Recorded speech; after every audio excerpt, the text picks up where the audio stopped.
జనులారా, మీ ఆశీస్సులతో సమకూడిన నా సర్వ శక్తులు తిరిగి ప్రజా సముదాయ పరిరక్షణకే సమర్పించగలమని మా అభ్యర్థన. మహారాజా, శతాధిక సోదర ప్రవృద్ధులైన ఈ కీచకులకు కంటకత ప్రాణం ఉన్నంత వరకు ఈ మత్స్య మహాసామ్రాజ్యానికి మరెవ్వరు తాకలేరు, మది తలపలేరు.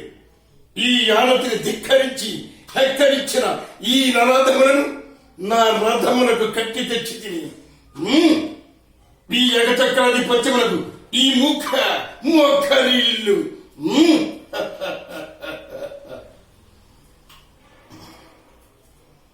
నవ గర్వితమని విర్ర వీగి ధీరములు పలికిన ఈ సూరమన్యులను సమాధరించి పరిరక్షించవలసిందిగా వీరి యొక్క ఇల్లాంధ్ర కోరిక. అది మా అభ్యర్థన.